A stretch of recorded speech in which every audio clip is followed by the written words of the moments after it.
Goeiedag en welkom by vandag se oordeenking. Dis lekker om saam met jou te kuier. Ons dink vandag sommer so 'n bietjie oor die Heilige Gees en die werk van die Heilige Gees en hoe die Heilige Gees ons transformeer. So, hoe kan ek toelaat dat die Gees deur my werk en hoe kan ek al hoe meer vrug wys van die Heilige Gees wat in my lewe besig is? En ek dink soos baie van ons sukkel ons nog op partymal daarmee, nê? Paulus het eintlik 'n baie belangrike uitkyk gehad op hoe jy meer en meer kan leef soos iemand wat geesvervuld is. As die gemeentes in die Nuwe Testament gesukkel het om op te tree soos geesvervulde mense, dan het hy vir hulle gesê, onthou wie jy is. Onthou wie jy is. Dit is 'n identiteitsding op die einde van die dag, waar Paulus met hulle begin. So as ons bietjie na ons skrifgedeelte van die week kyk, dan wil ons jou nooi om bietjie saam te dink oor identiteit. 2 Korintiërs 3 vers 18 kan ons saam lees vanoggend. Ons almal weerspieël die heerlikheid van die Here, want die sluier is van ons gesig weggeneem. Ons word al hoe meer verander om aan die beeld van Christus gelyk te word. En die heerlikheid wat van ons uitstraal, neem steeds toe. Dit doen die Here wat die Gees is. Dis een ding om tot bekering te kom. Dis 'n ander ding om werklik waar te aanvaar dat jy nou 'n nuwe identiteit in die Here het.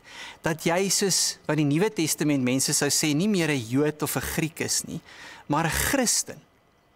En hierdie bekering was een van die moeilikste goed wat daar waarskynlik was in Handelinge. As ons Handelinge lees, waar Paulus se hele storie begin, is dit een van die moeilikste goed wat ons optel gebeur het met mense. En ek vermoed identiteit vir 'n Christen is vandag nog waarskynlik een van die moeilikste bekerings wat ons het.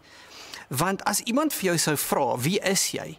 Dan sal ons waarskynlik eers sê, wel, ek is Afrikaans, of ek is Engels, of ek is 'n man, of ek is 'n vrou, of ek is 'n Afrikaner, of 'n Zulu persoon, of 'n Sotho persoon, of dalk sê jy ek is 'n ANC lid, of 'n DA lid, of wat ook al dit is. En dan miskien iewester sê jy vir iemand, maar jy's 'n volger van Jesus ook. Maar ons identiteit in die eerste plek is om te sê, ons is Christene. En as jy dit sê, dan beteken dit dat jy eintlik sekere maniere afstand doen van al die ander goed wat jou definieer. En dit is wat Paulus se argument is. Paulus se argument is dat jy in die eerste plek eintlik 'n Christen is. En dat al die ander identiteite in jou lewe tweede en derde identiteite is. Maar hoe jy optree en wat die Gees deur jou doen en hoe die Gees jou lei, kom van 'n plek af waar jy weet wie jy is. En dit sien ons in die vroeë kerk ook. In die vroeë kerk het ons gekry dat jy byvoorbeeld Jode gehad het, en die Jode was aan die een kant die mense wat die wet nagekom het en tempel toe gegaan het en sekere feeste gedoen het en allerlei rituele gehad het.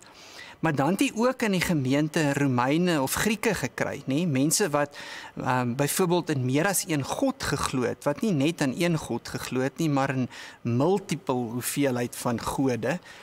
En nou skielik is al hierdie mense in een gemeente of in een kerk, en nou werk die Heilige Gees deur hulle, en nou is daar baie konflik, want moet ons nou die besnydenis hê, of moet ons nou hierdie taal praat, of moet ons nou hierdie wet nakom? En dan sien ons in die Handelinge boek hoe die Gees van die Here werk. Eers sien ons in hoofstuk 10 van Handelinge die storie van Kornelius. Jy ken dit waar Petrus na Kornelius toe gaan, wat 'n Griekse Romeinse ou was, en die Gees werk in Kornelius. En dan lees ons 'n tweede mooi storie in Handelinge, wat ek vanoggend so vinnig vir jou iets voor sê. En dis die storie van Antiochië. Daar was 'n gemeentetjie in die stad Antiochië, wat waarskynlik die eerste ware multi-etniese kerk was. En jy onthou nou, na Stefanus se steniging en dood het die Christene gevlug en 'n klomp kerkies begin, en een van daai gemeentes was in Antiochië. Maar Antiochië het verskriklik baie verskillende mense gehad, Jode en Romeine en Grieke, mense van Persië en alles, almal op een plek. En toe hulle nou bymekaar kom daar in Antiochië vir die eerste keer, toe moet hulle vir mekaar sê, wie is ons nou? Want hoe gaan ons nou leef? Hoe gaan die Gees nou deur ons werk? En dan lees ons in Handelinge 11 vers 20, dat hulle die eerste keer hulle self iets anders noem. Hulle noem hulle self Christene. En skielik verander die Gees die wêreld. Skielik verander die Gees die hele kerkwees in daai tyd. Want sien, om geesvervul te lewe beteken om te onthou wie jy is. Dit is soos om hierdie sluier af te haal. Dit is soos om hierdie beeld van Christus in jou lewe al hoe meer te kan leef en al hoe meer te kan onthou, maar ek is 'n Christen, ek is iemand wat Jesus volg en dan so op te tree. En dit is nogal 'n bekering, nê? Dis iets wat jy elke liewe dag in jou lewe moet probeer regkry. Jy moet, as jy kuier by mense, of as jy iewester is in 'n gesprek by die werk, of daar's 'n besluit wat jy moet neem, of daar's 'n geleentheid oor jou pad om op 'n sekere manier op te tree, en jy wonder hoe moet jy optree, dan sou Paulus vir jou gesê het, onthou wie jy is, en tree dan so op.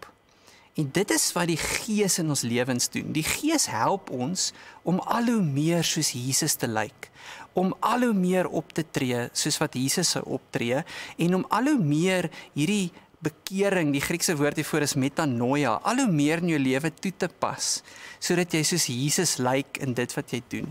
So ek vir jou nooi om sommer in jou stilte tyd vandag te dink, wat sou Jesus wou hê moet ek doen, na aanleiding van hoe hy my sien, wat my identiteit is, wie ek is. So kom ons bid vanoggend vir dit. Kom ons bid dat die Here ons op 'n wonderlike manier sal lei. En kom ons bid dit vanmiddag en kom ons bid dit vanaand.